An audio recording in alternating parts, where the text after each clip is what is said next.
누가복음 15장 11절부터 32절까지 말씀 보도록 하겠습니다. 누가복음 15장 11절부터 32절까지입니다. 제가 봉독해 올리겠습니다.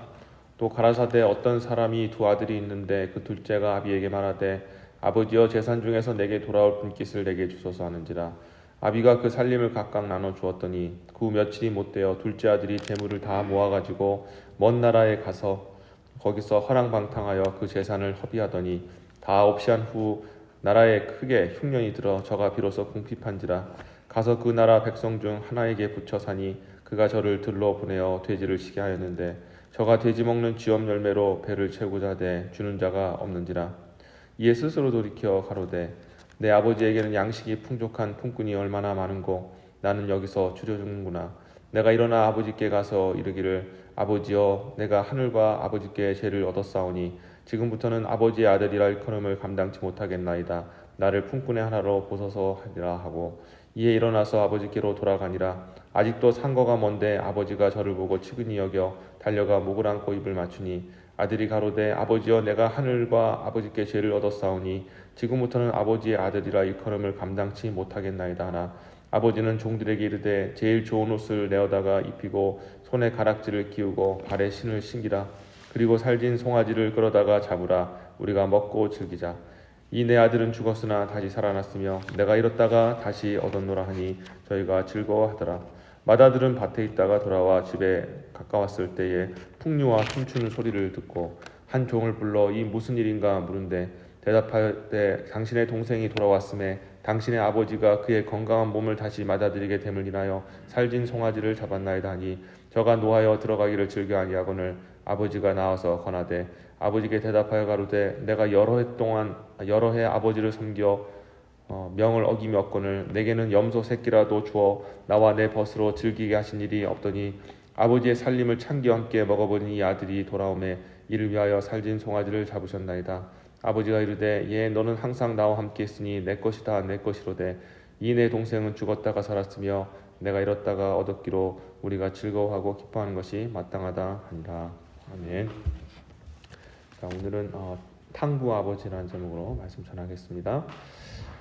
자, 오늘 탕자 이야기 이제 가지고 말씀 나누겠는데요. 여러분 탕자 얘기는 너무 많이 들으셔서 그 내용을 잘 아실 겁니다.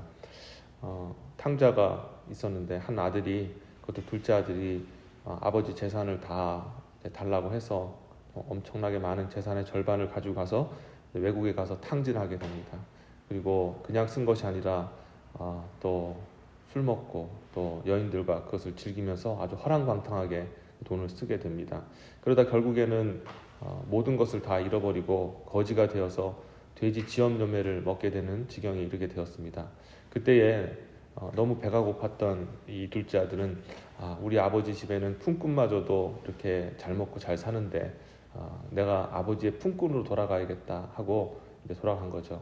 아버지를 위해서 내가 아버지가 나를 참 기다리겠으니 내가 돌아가겠다라는 마음으로 간 것이 아니라 그저 자기 살려고 여전히 마지막 끝까지 자기 중심적으로 생각하는 그런 아들의 모습을 봅니다. 그런데 그 아들이 돌아오는 것을 보고 아버지가 정말 머리서부터 아들을 알아보고 달려와서 그를 껴안고 안아줍니다. 그리고 큰 잔치를 열게 되죠.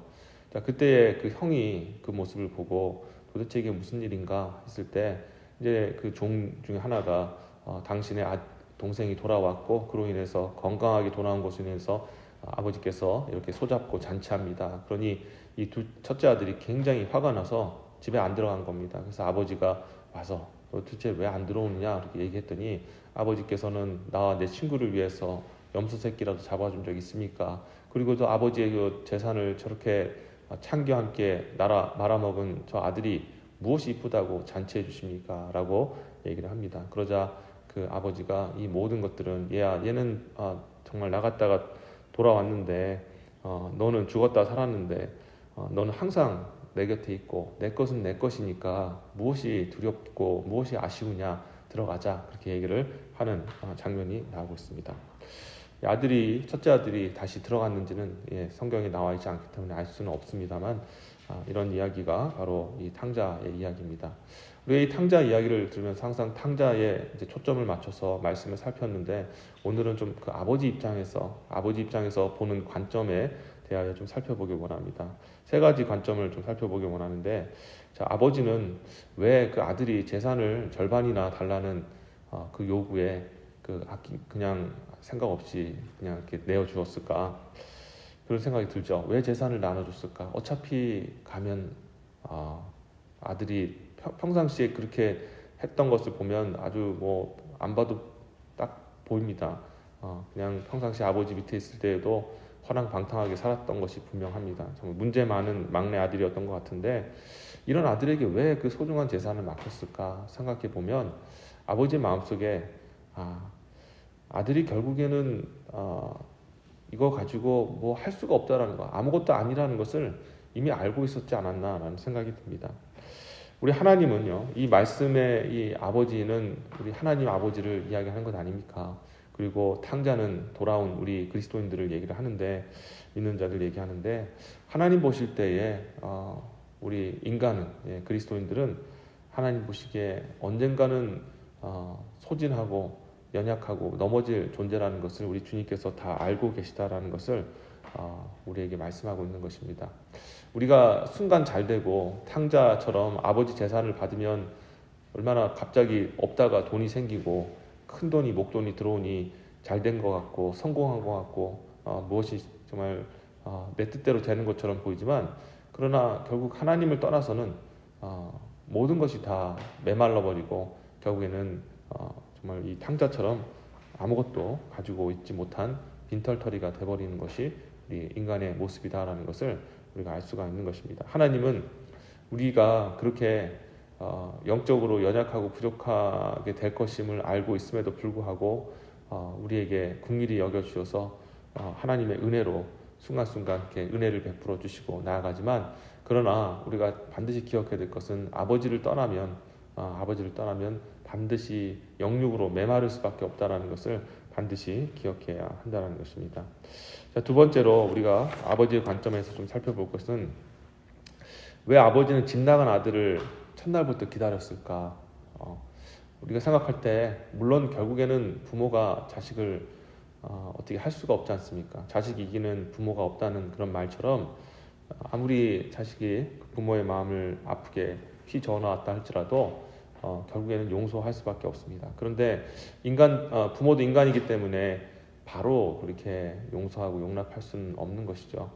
그런데 오늘 이 본문을 보니까 그 탕부 아버지는 첫날부터 그 아들을 기다립니다. 언제까지 기다려야 되나 그런 생각을 참 하게 되는데, 그 이유가 무엇인가? 20절 보니까 그 아들을 기다렸던 이유가 그 아들을 측은히 여겼기 때문이다라고 그렇게 기록이 나왔습니다. 이에 일어나서 아버지께 돌아가니라. 아직도 상거가 먼데 아버지가 저를 보고 측은히 여겨 달려가 목을 안고 입을 맞추니라고 기록되어 있습니다.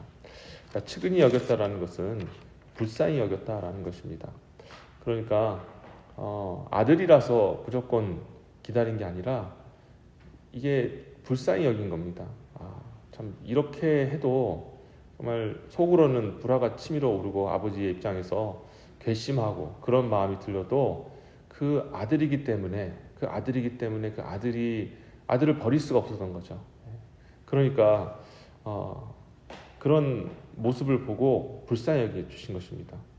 여러분, 그렇다면 하나님은 우리를 어떻게 측은히 여기셨을까?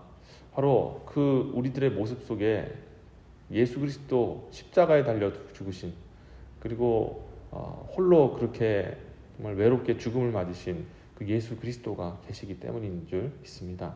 예수님을 보고 예수님의 그 십자가에 달리신 그 모습을 안타깝게 여겨 측은히 여기신 그 예수님, 하나님의 아들의 그 모습이 우리 가운데 있었기 때문에 저와 여러분들이 하나님께 측은히 여김을 받은 줄 믿습니다. 우리 자신으로는 하나님 앞에 측은히 여길 그런 길이 없습니다. 우리가 뭐가 이쁘다고 하나님이 이뻐하시겠습니까?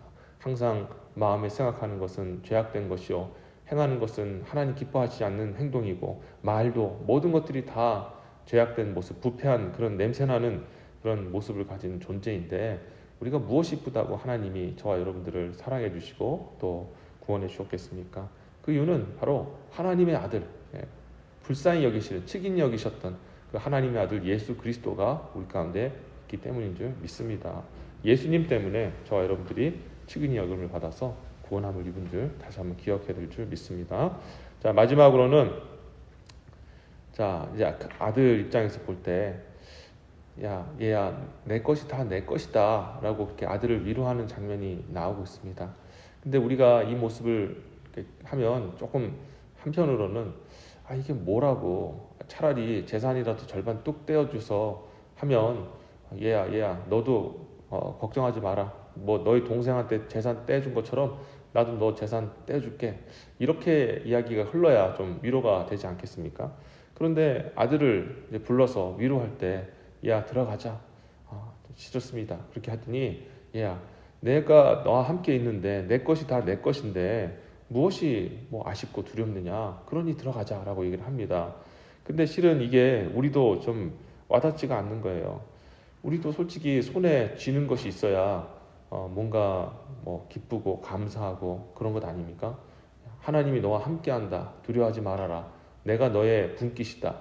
이스라엘 백성들 중에 그 레위지파들이 분깃을 못 받지 않았습니까? 11지파는 다 그 땅을 받고 분깃을 받았는데 하나님께서 그 레위지파에게는 내가 너희의 분깃이다, 너희 분깃 없다, 그렇게 말씀하시는 겁니다. 참 그 섭섭한 이야기가 아닐 수 없어요. 우리도 연약하기 때문에 눈에 보이고 손으로 만지고 또 우리가 또 취할 수 있는 것, 그게 있어야 되지. 하나님이 너의 분깃이다, 하나님이 너와 함께 하시는 것으로 만족해라, 그러면 기뻐할 그런 사람이 어디 있겠느냐라는 것이죠. 근데 우리가 잠잠히 생각해 보면 이게 참 복이 아닐 수가 없습니다. 왜냐하면 오늘 본문에서 아버지가 그 아들에게 재산을 절반 딱 뚜어줬잖아요. 그건 순간 볼 때는 굉장히 많아 보이고 전부를 얻은 것처럼 보이지만 더 이상의 공급이 없습니다. 유효기간이 있는 거예요. 내가 아무리 노력해도 그것이 재산이 늘어나지도 않고 오직 그러면 우리가 사다 보면은 쓰는 것밖에 없지 않습니까? 물론 열심히 우리가 일을 하겠지만 우리가 이 돈이라는 것이, 물질이라는 것이 결국에는 허비하고 결국에는 내 손에서 빠져나가게끔 되어 있는 거예요. 그냥 왔다가 그냥 살짝 스쳐가는 것이 물질 아니겠습니까? 그러니까 왜 그렇습니까? 계속적인 공급이 없으면 우리는 계속 우리의 잔고가 말라가고 어려움을 겪게 되는 것이죠. 그런데 지금 아들에게, 둘째 아들에게 주었던 이 것이 재산의 절반이라 엄청 큰 금액일지 모르지만 더 이상 공급되지 않는 제한적인 유효기간이 있는 그런 물질이었다는 것이죠. 우리가 정말 깊이 한번 생각해 보면서 무엇이 이득인가 한번 좀 따져봤으면 좋겠습니다. 비록 우리가 눈앞에 보이는 큰 것을 얻을 수 없을지는 몰라도 우리 하나님께서 순간순간 어려울 때마다 함께 해주시면서 그 어려운 것들을 해결해 주시고 그것이 어떤 제한이 없고 유효기간이 없는, 영원히 하나님께서 그렇게 도와주신다면 그게 더 복된 것이 아닌가, 우리가 다시 한번 생각해 봐야 된다는 것이죠. 따라서 우리가 살다 보면은 뭐 크고 작은 것들 주님께 구하지만 그런 것들이 잘 주어지지 않을 때, 우리가 눈으로 볼 때, 손으로 만지고 또 느끼고 또 취할 수 있는 그런 것들이 주어지지 않는다 할지라도 하나님이 우리와 함께하고 계시다는 그 자체가 더 큰 복이다라는 것을 다시 한번 기억하시면서 오늘 이 첫째 아들의 이 모습 속에 우리가 정말 무엇으로 만족하고 있는가, 정말 주님께서 나와 너와 함께한다라는 그 메시지만으로 만족하고 있는가, 우리 다시 한번 생각해보는 저와 여러분이 되었으면 좋겠습니다. 말씀을 맺도록 하겠습니다. 아버지는 아들을 불쌍히 여겼습니다. 우리가 잘나서가 아니라 우리 안에 예수 그리스도의 모습이 있기 때문에 우리를 받아주신 것입니다. 그리고 영원한 하나님의 분깃, 비록 우리가 눈에 보이는 것이 없다 할지라도 모든 것의 축복의 근원 되신 그 하나님이 우리와 함께 계시기에 우리는 부족함 없이 살아갈 수 있는 줄 믿습니다. 그것을 믿고 우리가 담대하게 하루하루를 살아가는 것이 하나님이 기뻐하시는 삶이라고 저는 믿습니다. 오늘 여러분의 삶도 우리를 그렇게 사랑하시는 그런 하나님, 그리고 하나님께 사랑받을 수 있도록 우리와 함께 해주시고 우리 안에 계신 예수 그리스도의 그 은혜, 그리고 영원히 정말 유한하지 않고 무한한 하나님의 은혜를 베풀어 주시는 그 하나님의 그 은총에 감사하고 또 의탁하면서 또 오늘의 어려움들을 여러분 이겨나가시는 저와 여러분 되시기를 주 예수의 이름으로 축원합니다. 아멘. 기도하겠습니다. 하나님 감사합니다. 오늘 탕부 아버지의 입장에서 우리가 말씀을 좀 살펴보았습니다. 하나님, 하나님은 다 아십니다. 우리가 하나님을 멀리 떠나면 순식간에 영육의 자원들을 고갈하고 소갈한다는 것을 주님이 알고 계십니다. 그럼에도 주님은 우리를 괘씸히 여기지 아니하시고 우리를 불쌍히 여주셔서 우리를 품어주셨습니다.